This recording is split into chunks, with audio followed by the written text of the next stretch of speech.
Good morning. This is Father Stephen Kelly from St. John's Church in Detroit. We're continuing our series of daily morning meditations where we generally look at one or another of the lessons that are assigned for morning or evening prayer, what is known as the daily office lectionary. Today for Wednesday, let's take a look at the lesson that's assigned for evening prayer from the book of Job. Now, we're all the way up to chapter number 38, and we've gotten to the point now where Job has basically laid out his grievance to God. He's gone through all these sores, he's festering, all this other shit. All his friends have come. They've basically laid all the blame on him. And yet, because they don't know the background story, now there's Job at this point, of why this is in fact happening to Job. And so Job lays out to God how unfair this is, and that God must do this, and this in order for things to be made right. And God does speak to Job. So it actually started yesterday.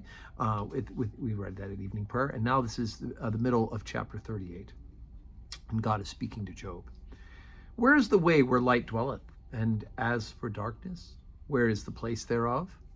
That thou shouldest take it to the bound thereof, that thou shouldest know the paths to the house thereof? Knowest thou it because thou wast then born, or because the number of thy days is great? Hast thou entered into the treasures of the snow, and hast thou seen the treasures of the hail, which I have reserved against the time of trouble, against the day of battle and war? By what way is the light parted, which scattereth the east wind upon the earth?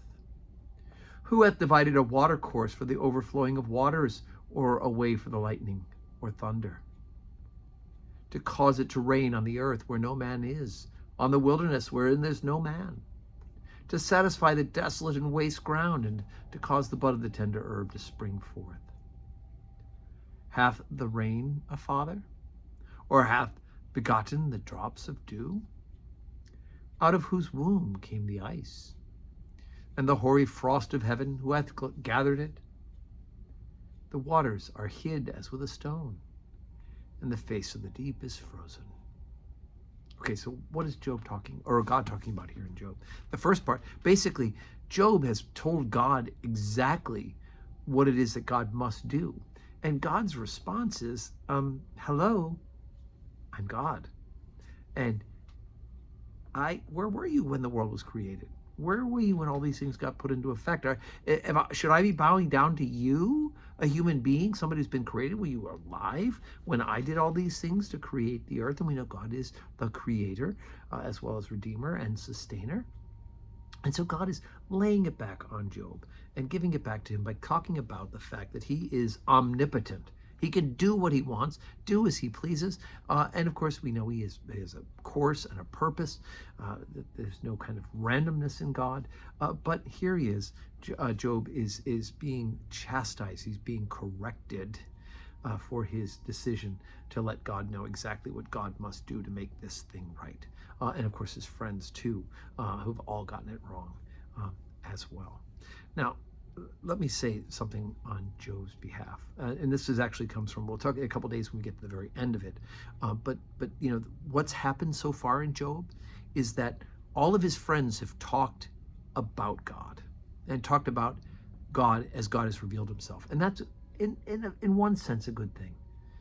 But to Job's credit, Job's the only person in the story who actually talks to God. He's the one who actually brings his petition to God.